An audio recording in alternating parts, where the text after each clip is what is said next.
السلام عليكم، معكم فاطمه زهراء من قناه هواة داري.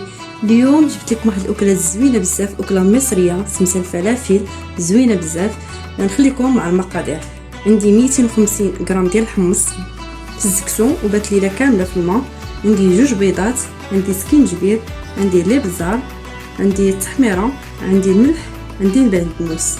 الحمص في الزكسون ليله كامله. الحق ما حيدش ليه قشورو، غادي نطحنو بالقشور ديالو. انا غادي نطحنو في هاد الطحانه ديال اللقام، نطحنو ونعاود نرجع لكم. من بعد ملي طحنت الحمص ديالي تيولي على هاد الشكل هذا. نرمو معاه 2 بيضات،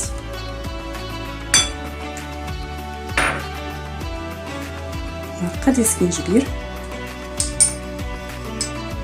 نص معلقه ديال الابزار، معلقه ديال التحميره، المعدنوس،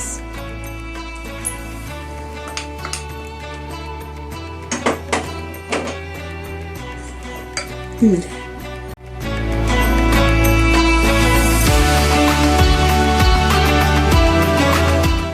نخلطوه مزيان.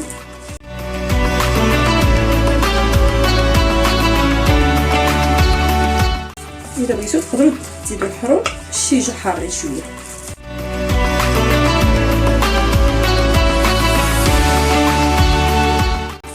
غادي نكوروهم على هذا الشكل هذا.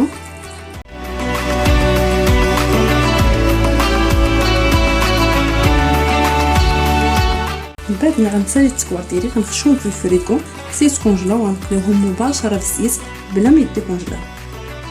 بعد ما ساليناهم على هذه التشكيله هذه، دابا غندخلوهم الفريكو مده ساعه ونعاود نرجعوا لكم.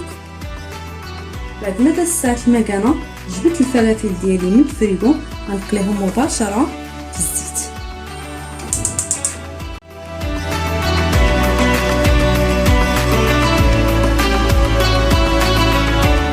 الزيت تكون بارده باش يطيبوا من الداخل مزيان.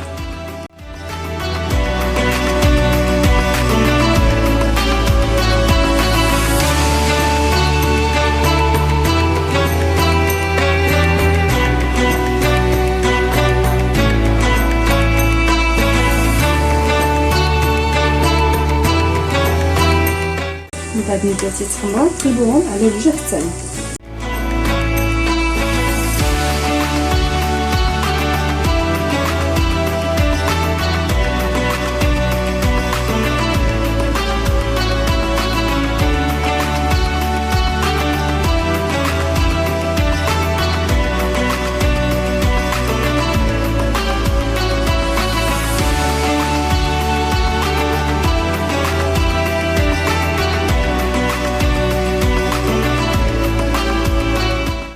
من بعد ما قلينا الفلافل ديالنا تيجيو على هذا الشكل هذا، تيجيو زوينين. الا عجبوكم جربوهم وما تنساوش تابوناو وتبركوا على الجرس الاحمر باش يوصلكم كل جديد. شكرا.